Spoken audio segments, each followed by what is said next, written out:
সাপ একা বাস করে এবং প্রচণ্ড শিকারী প্রাণী। দশকের পর দশক ধরে সাপদের এভাবেই দেখা হতো, কিন্তু নতুন এক গবেষণা বলছে সাপেরাও অনেকটাই সামাজিক জীবনযাপন করে, ফলে তাদের নিয়ে মানুষের প্রচলিত বা পুরনো ধারণা ক্রমশ পাল্টাবে। মূলত সাপরা তাই, কিন্তু বাটলার্স গার্টার প্রজাতির সাপের মধ্যে পাওয়া গেছে একটি জটিল সামাজিক কাঠামো। এরা সামাজিকভাবে বসবাস করে এবং এর ফলে তারা সুস্থ স্বাভাবিকও থাকে।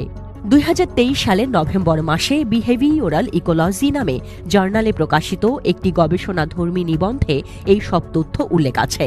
নিবন্ধটি বলছে সঙ্গী সাথী থাকার কারণেই ওই সাপগুলো ভালো আছে। প্রতি বসন্তে ক্যানাডার চুনাপাথর সম্বলিত গুহাগুলো, যেগুলো নার্সিস স্নেক ডেন্স নামে পরিচিত, সেখানে বাটলার্স গার্টার সাপেদের যে সমাবেশ ঘটে সেটাকে পৃথিবীর সবচেয়ে বড় সাপ সমাবেশ বলা হয়ে থাকে এবং পৃথিবীর সুন্দর প্রাকৃতিক দৃশ্যের অন্যতম উৎসও বটে।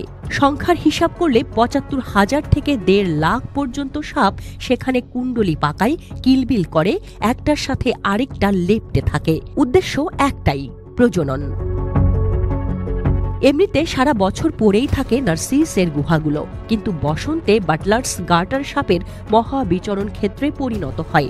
এই প্রজাতির সাপ উত্তর আমেরিকা মহাদেশ জুড়েই ছড়িয়ে ছিটিয়ে রয়েছে, কিন্তু ক্যানাডার ম্যানিটোবা প্রদেশের নার্সিস অঞ্চলে সবচেয়ে বেশি রয়েছে।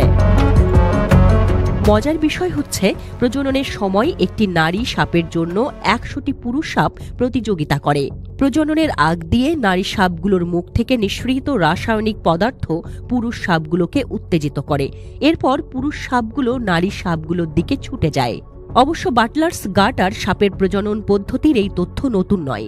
জার্নাল অব কম্প্যারেটিভ সাইকোলজির ১৯৮৫ সালের জুন সংখ্যায় এই তথ্য প্রকাশ পেয়েছিল।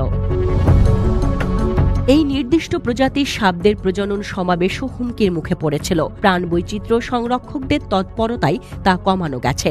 নার্সিসের গুহা সংলগ্ন সড়কে যান চলাচলের কারণে ওই সাপদের প্রজনন বাধাগ্রস্ত হচ্ছে এবং বসন্ত শেষে নিজ নিজ আবাসে ফেরার পথে সড়কগুলো দিয়ে পার হবার সময় যানবাহনের চাকায় পিষ্ট হয়ে প্রতি বছর কয়েক হাজার সাপ মারা যেত।